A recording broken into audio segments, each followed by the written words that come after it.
Welcome to Harlow on Healthcare. I'm David Harlow, and I invite you to join me by my virtual hearth as I sit down with healthcare leaders to discuss building the future of healthcare. Today, my guest is Oron Afek, co-founder and CEO of Vim. Oron leads corporate strategy and business development and aligns team members, product, customers, and partners with the company's mission to improve the overall value of healthcare. Vim is described as the easiest way for payers to connect to providers, improving network performance and enhancing member experience. Welcome, Oron, and thank you for joining us. Hey, David, good morning. Thanks for having me today. It is my pleasure. So, Oron, I wonder if you could put a little more detail in here on what Vim is doing now and what were Vim's origins. You and I have a little bit of a history, and I was working with you in the company in its earlier days, and I'm very interested to hear where you are today. Yeah, absolutely, David. You know, the way we started it, you likely remember, the company's name was different. It's called BookMD. The thesis was that if we could truly enable a smarter way of inventory purchasing, started with some more commoditized, semi-commoditized services like high-tech imaging services. You know, could we make the case that through more efficient purchasing of services, we could really reduce cost and drive people to high-value care? So that's how we started, and the idea was building a very well-designed consumer app where patients could go and book their next MRI or CT scan when they need that. And we've been able to truly get pretty deep discounts on those services, and kind of the two main drivers for those discounts over what I would say insurance companies were able to negotiate. The two driving factors were that we were scheduling those appointments to off-peak hours.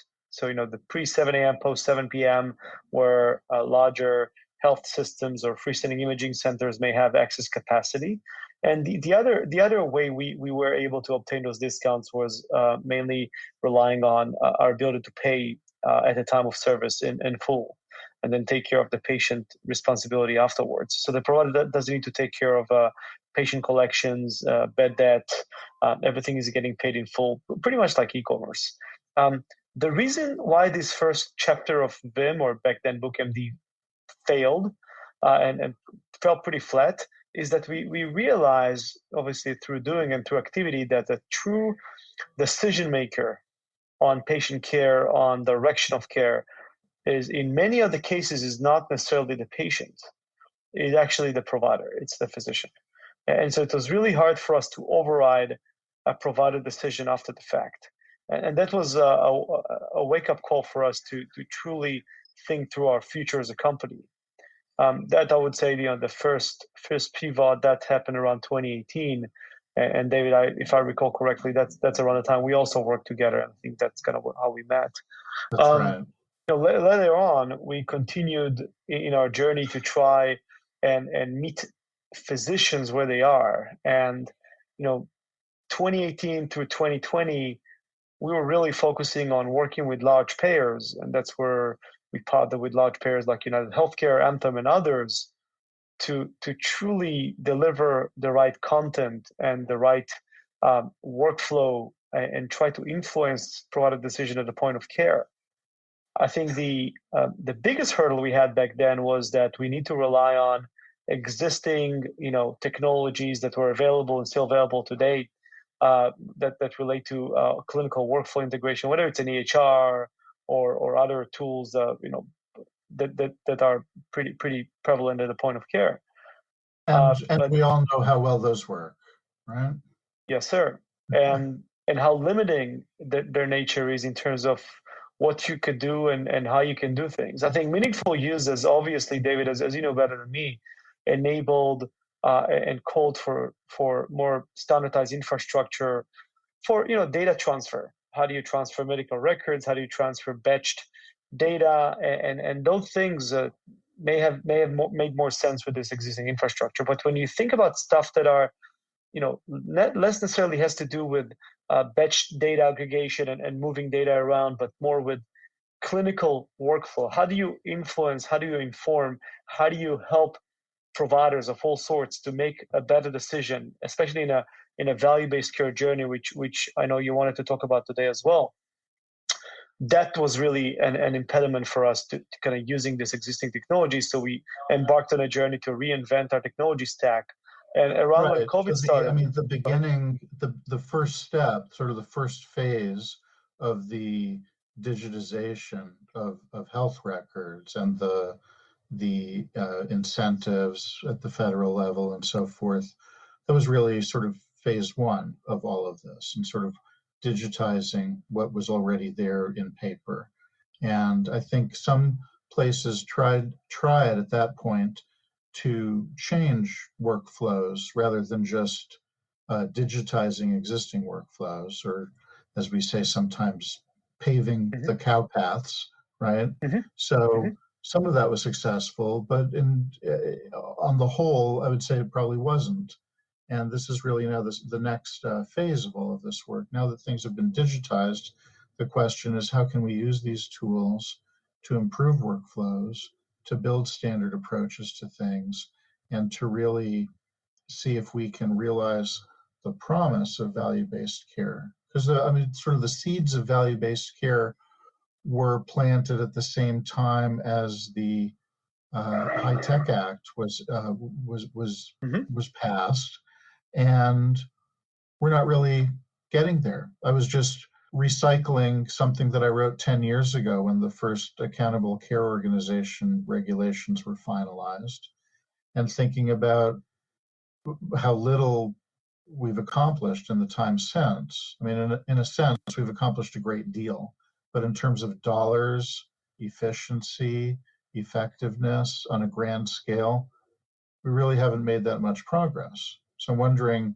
where do you see the opportunity? Where have you been focused in terms of leveraging technology to improve on the promise of value-based care? Yeah, no, David, absolutely. I think the first challenge was could we truly live inside the workflow? Could we? Some people tend to think that if someone is integrated to an EHR, they consider it in workflow. Workflow is a much more narrow definition, much more focused definition of how providers do the work today, and whether you are truly integrated into what they're doing today and how they're doing it today. So you're not disrupting it, you're enhancing it. As you said, paving the way. And this was the first criteria as we designed this new technology. And for example, if a provider is creating a referral object, if the provider is looking at a patient chart and she needs some data around potential open care gaps or risk scores, or any sort of a readmission or discharge data that is available, let's make it available contextually when she's making those decisions and make it actionable within that workflow. And to answer all those needs and have this flexibility, but also to truly be able to integrate those functionalities with ease, without implementation cycles that will take many months to achieve, as you and I know. We had to reinvent our stack. So today, long story short, our stack today, a technology stack, is enabling us to do a pretty flexible integration, to achieve a pretty flexible integration into point of care, supports most ambulatory EHRs, and it takes just a few minutes to deploy on whether it's a web-based or an on-prem environment, to deploy a component that allows for this bidirectional connectivity that is truly flexible and integrated to the point of care. Now, going back to value-based care and what this can enable, a few things. One, think about providers today who you're trying to compensate based on downstream cost prevention, efficacy around patient treatment. They don't really have the data when they're making a decision. They operating based on intuition, experience, and other things that are not necessarily super data driven and tangible. So what we try to do, leveraging the payor data that we work with, informing those decisions at the point of care. For example, what's the downstream cost implications of referring to specialist A versus B, to facility A versus B, and so on and so forth. That'll be one use case. Other use cases including which patient has what open care gaps, what's the patient history for this patient versus the other patient, where did they go before then, what are the results we have up until this point to prevent duplicative testing, how do you streamline pre-authorization, and many other use cases that make the doctor's life a lot easier, informed, and connected to truly influence this care trajectory. Now, David, I grew up in Israel. We have a single payer system here. We have 3 large HMOs, and they're very connected. And the idea that a doctor would make decisions in a void is unheard of. The idea that a doctor here in Israel or in the UK or in Canada would make a decision in a void without having data across in a longitudinal fashion about where the patient has been and what are going to be the implication of the decision of that doctors is unheard of here. So we're trying to get to the same situation alongside our payer and provider partners. So when doctors making those decisions, they'll be very informed within their workflow and be able to take the most informed decision that would then influence the care trajectory. Now, that is a change that works both in a fee-for-service world and in a value-based payment world. And I'm wondering where's the leap to greater enablement of value-based care models? I think that the biggest leap we see today, if you take the current contractual infrastructure that payers are putting together, that Medicare is putting together, they're putting a contractual infrastructure in place that allow providers to get paid for when reducing cost, when reducing risk, when coding better, but it's not truly accompanied by the right enabling technology. And sometimes the data may be accompanied to those contracts, but it's not actually within workflow. So by combining those contracts and those contractual obligations or contractual commitments alongside the right data and making it actionable within workflow, almost like think about an ability to break down a contract into measurable, actionable items that a doctor could decide to take care of. That makes value-based care contracts very tangible, very achievable.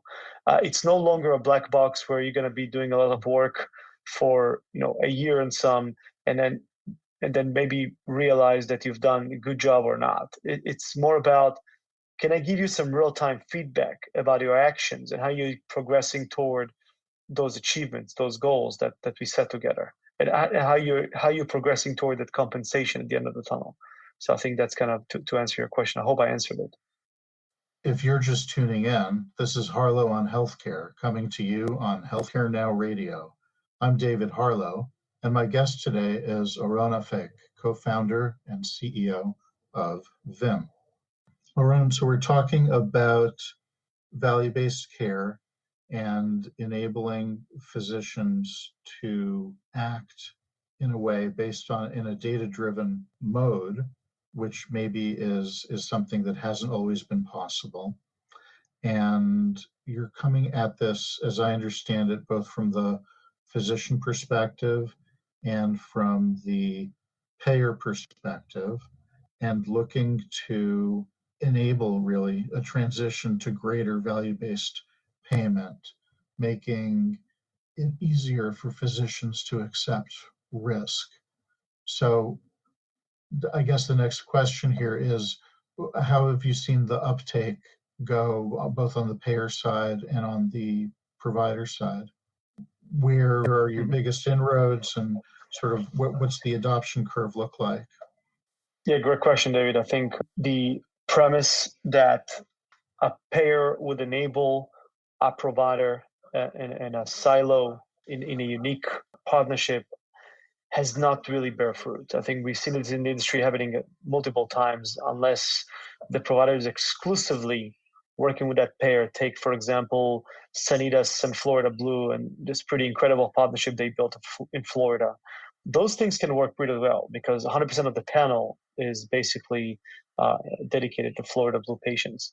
But when a payer only takes on a portion, a subset of the panel of the provider, I think that kind of leads to fragmentation. So the way Vim approached this is truly in a multi-payer fashion. And we have partnerships with many of the Blue Cross and Blue Shields. We have partnerships with some of the national payers, as I mentioned before, and aggregating payer content at the point of care truly resonates with providers and also helps to drive the adoption that is needed. Eventually, it's all about adoption. It's not about just the integration. If you could truly get the engagement that is needed, I think approaching it in a multi-payer fashion is a key driver for engagement. The second component that has been proven to be critical is connecting for as much as possible the underlying contractual incentive with the performance of the technology or using the technology.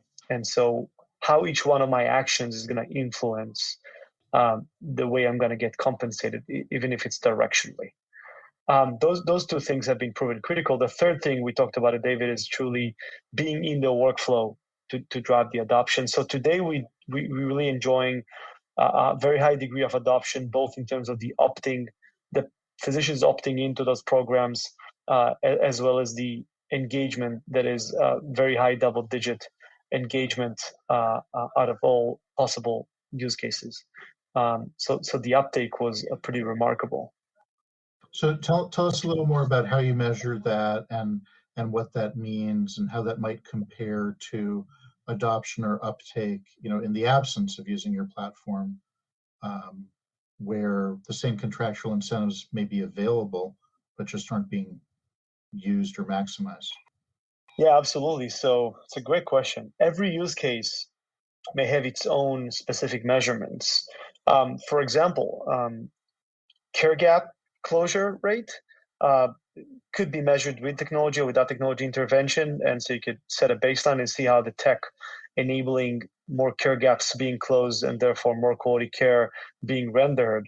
It's pretty easy to compare between two different periods for the same physician. Just by the sheer ability to inform doctors contextually on which care gaps are available for them to look at, alongside the ability to adjust time slots to make sure that we can accommodate for longer appointments. Those two elements truly help to exceed the rate in which care gaps are being closed absent of technology. And that's a relatively straightforward case. If you think about more advanced use cases such as referral guidance, as you, David, and I know, there is a pretty steep variation in cost and quality when you consider for the same condition, specialist A versus specialist B. And to truly think about reducing unwanted variation, the ability to drive provider referrals to high value care or to the top quartile, to the top 50 percentile of high performing facilities, physicians, labs, and so on and so forth. This could dramatically reduce cost and improve quality, reduce unnecessary utilization. Now, the ability to measure this, as I said, it's less straightforward in care gaps, but the need is to truly look into a baseline and understand, based on longitudinal multi-payer data, how does provider patterns looks like today? How many of the possible referrals are going to that top quartile, the top 50 percentile? And out of the ones that are not going there, which ones truly going to the bottom half because there is no other alternatives and you want to clean up that noise? And how many of them are going there because there's just not enough information or relation that have been created for that are really tied with that bottom bracket?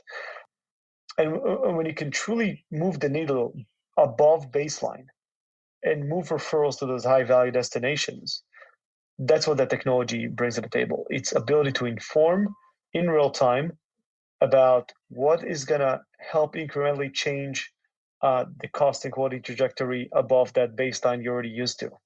And I think that makes the whole difference.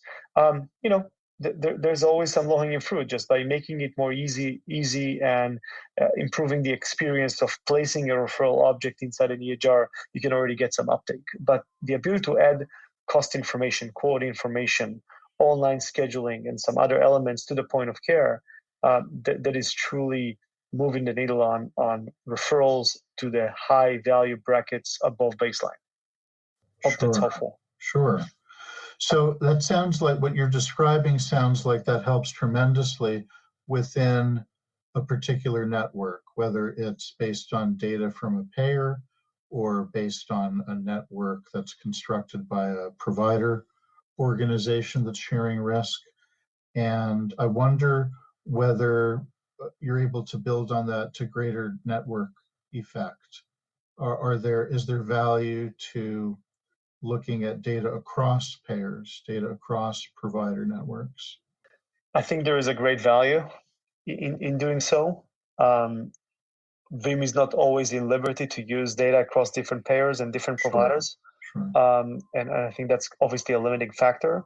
But I do definitely see a future where providers that are at risk are allowing for more elaborate use of data, de-identified data, in order to drive a multiple kind of a force in terms of the efficacy of the data and how we're thinking about it. Look, I mean, there's definitely a lot of publicly available, or I would say, available for purchase data sources, mainly driven by Medicare or other aggregated level Blue Cross and Blue Shield data that could be utilized for more commercially kind of covered membership that could be used.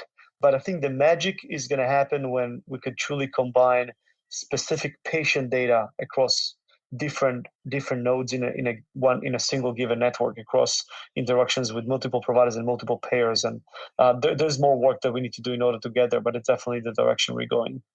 Sure. And so that's the value of that's one of the key values of the platform, it sounds like.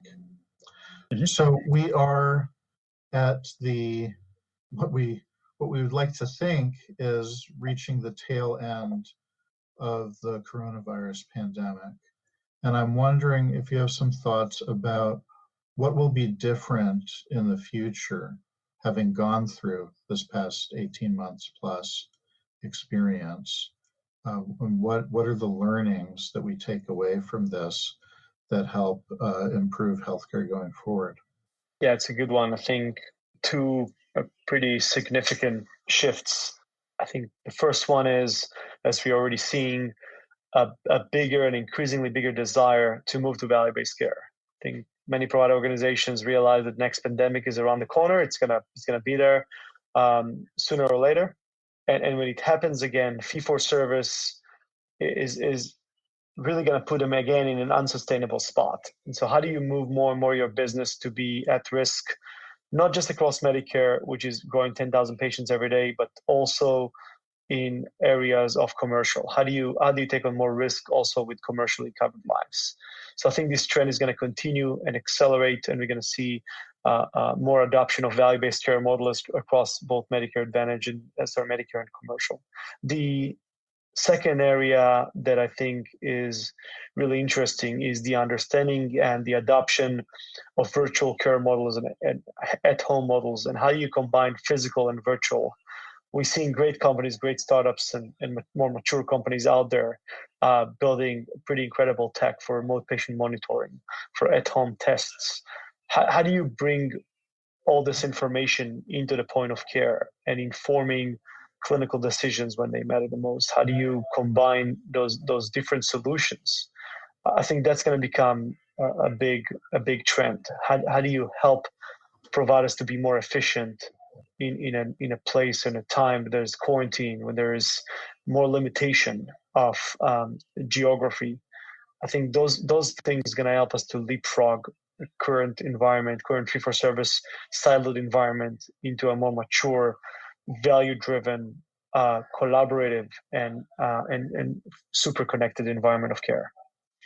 So to wrap up, as we think about sort of beyond the evolution that you're talking about, what is the pie in the sky future? My final question is, if you were to wake up tomorrow and find yourself 5 years in the future, what is one thing in healthcare that you would hope or maybe even expect to find that has changed drastically? Oh, it's a very big question in so many different ways. But if I had to choose just one, and I'm obviously pretty biased choosing this one, but I'll do it anyway. I think it would be ridiculously a lot easier to do business in healthcare with providers and payers. It would take a small portion of the time it takes today. And this would accelerate innovation. That's what I think that's my biggest prediction. Yeah, we spend, I don't know offhand what the current percentage of time and money on administrative overhead in healthcare, but it is obviously a significant figure. Mm-hmm. And anything we can do, anything you can do to help, Oron, would be welcome. It has been a pleasure speaking with you. It's great talking to you, David. Thank you for having me. You have been listening to Harlow on Healthcare. Join us at healthcarenowradio.com. Let's continue the conversation on building the future of healthcare together at #HarlowOnHC. I'm David Harlow, keeping the fire going and holding a seat open for you. Until next time.